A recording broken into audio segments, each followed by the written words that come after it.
Hey pizza patrons!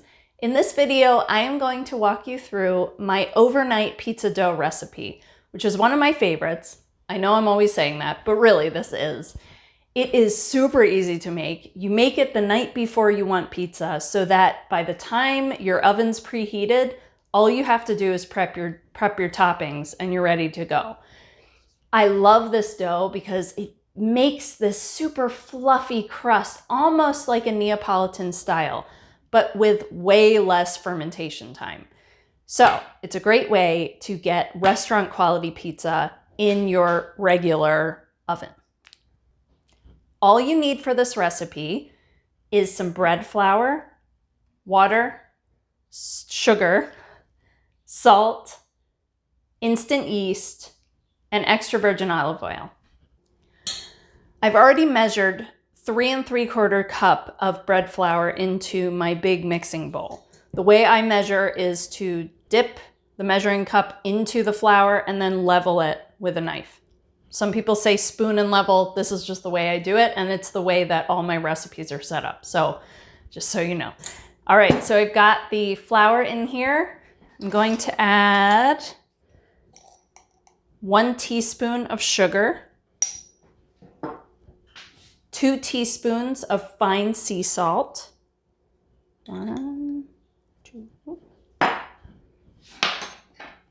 1/4 teaspoon of instant yeast. I know it doesn't seem like a lot, but just trust me on this, you'll see. And you're gonna mix that up. You might have noticed in the past videos too, I use a dough whisk for this. I find it is so much easier than a wooden spoon where the dough gets stuck to it. This is just my preference, but if you have a wooden spoon, that's fine. If you're using a silicone spatula, totally fine. You're gonna mix that up so everything's distributed, and then I'm gonna take off my rings because I forgot. Okay, and you pour in 1.5 cups of cool water. Just regular cold tap water. And then 1 tablespoon of extra virgin olive oil.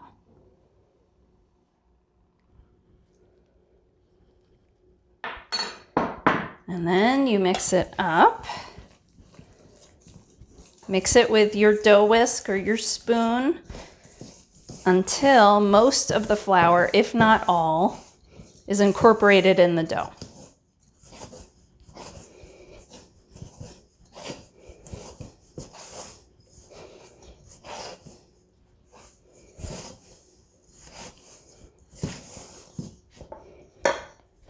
Let me show you. If you can see, there's some flour still here in the bottom, but I'm going to mix the rest in by hand, just so I know there's not going to be any of those dry lumps that form if you haven't gotten all the flour in. So, there you go. Let's do this.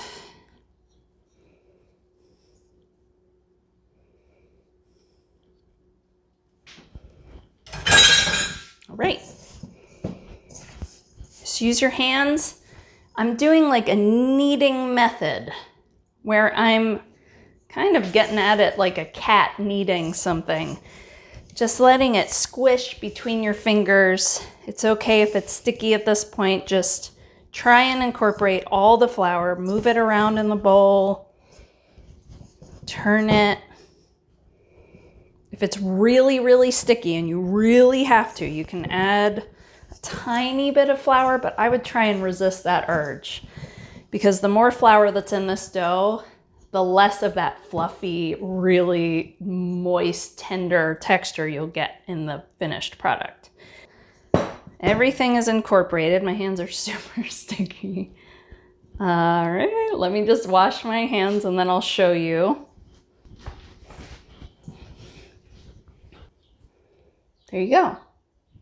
All the flour is incorporated. It's really sticky. That's okay because it's going to sit and rise for a while and then you'll ball it up later. You'll see. I'll show you in a minute. Once your dough is all mixed, you want to cover the bowl with a tight-fitting lid, like so. And then you just let it sit on your counter for 18 to maybe up to 24 hours. My sweet spot is around 20 hours. You're looking for it to double in volume and get all bubbly on the top. Thanks to the magic of planning ahead, I have another dough that I started last night that's been rising. I think this one's been sitting around for almost exactly 20 hours. So are you ready? Da, da, da, da.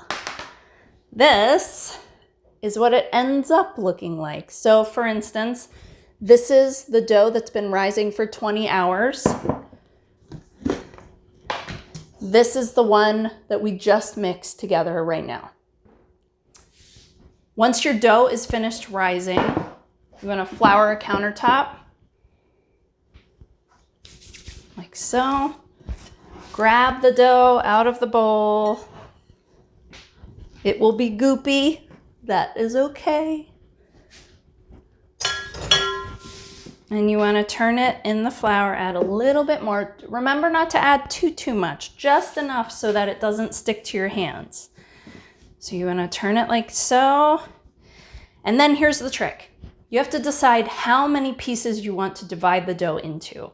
If you divide it into two, you can make two 12 to 14 inch pizzas. If you divide it into three, you can make three 10 to 12 inch pizzas. Totally up to you. Doesn't matter to me. You make the decision.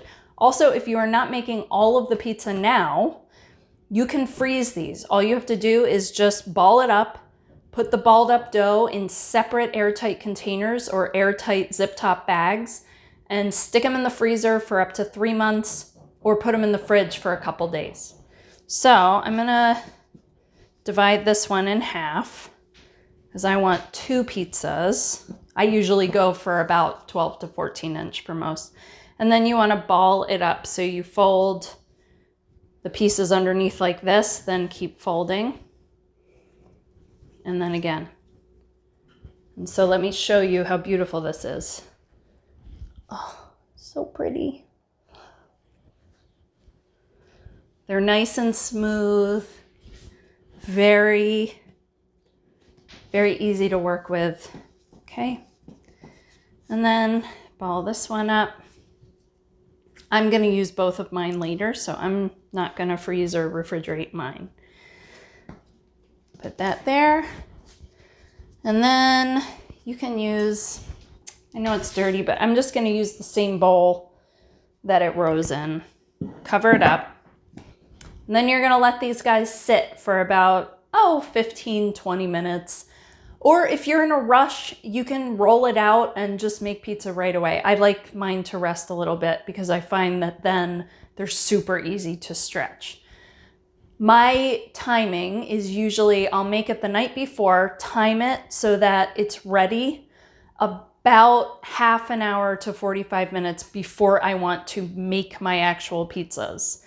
Then after I ball it up and cover it on my countertop, that's when I make my toppings and preheat my oven. And now it's pizza time. My dough balls have been resting for about 20 minutes.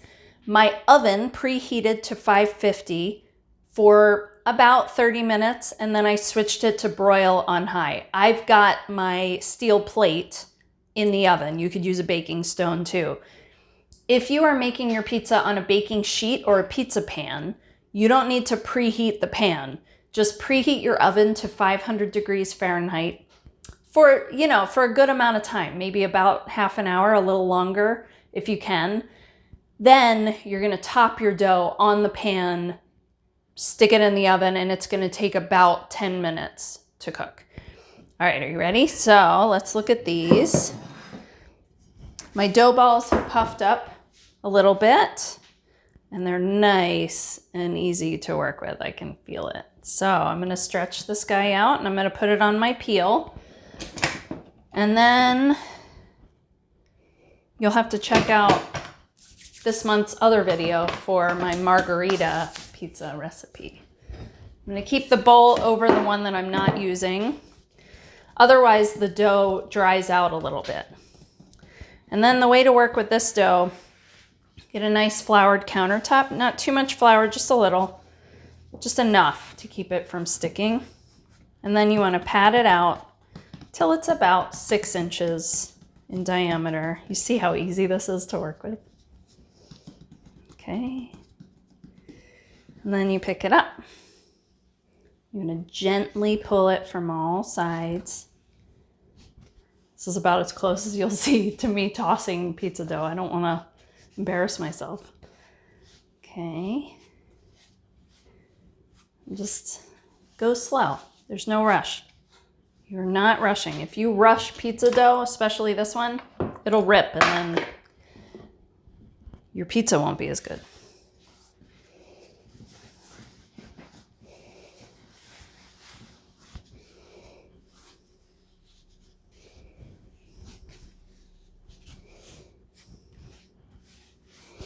Look through your dough. You can see where it's a little uneven. Like right now, mine is a little thick in the middle, so I'm going to focus on the middle a little bit. So, again, gentle.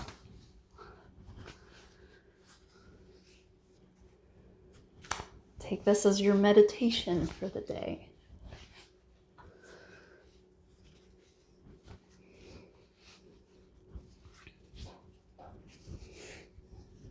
And then kind of just move it around like a steering wheel.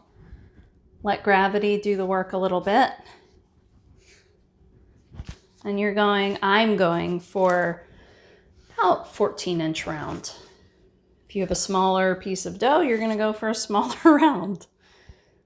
It seems obvious, but just in case it's not. You wanna keep the bottom from getting sticky. So once you get it kind of bigger, focus on making only the bottom dusted a little bit with flour so that it won't stick to the peel when you try and launch it into your oven if you're using a steel. If you're using a baking sheet or pizza pan, you don't have to worry as much about that. But if you want to experiment with a steel plate in your oven or a baking stone, oh, this is the dough for it. It's so good.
And when you're ready, dust your peel with a little bit of flour.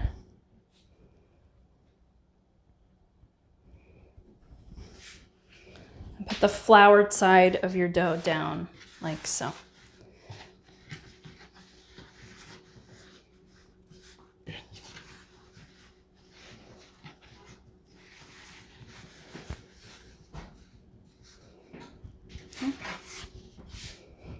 And now you just top it and bake it. Like I said, if you're baking it on a preheated stone or steel in the oven, it's gonna take about 6 to 8 minutes. You're looking for the bottom of the crust to be evenly browned. The top will be charred in spots, but the bottom is what you really wanna look for. That's how you know that your crust cooked all the way through. If you're cooking it on a baking sheet or a pizza pan, it's gonna take around 12, even up to 15 minutes because not all ovens are created equal. So go by what the pizza looks like, not the time. And that is how to make overnight dough. I just cooked up the pizza with the overnight dough and I wanted to show you what it looks like out of the oven. So I'm gonna come over here. You can see it makes almost like a Neapolitan style dough here. You've got a really nice fluffy crust, but it's pretty thin here. That's because you can stretch it out really nice and thin, unlike other ones that you might have to roll out. It is so good.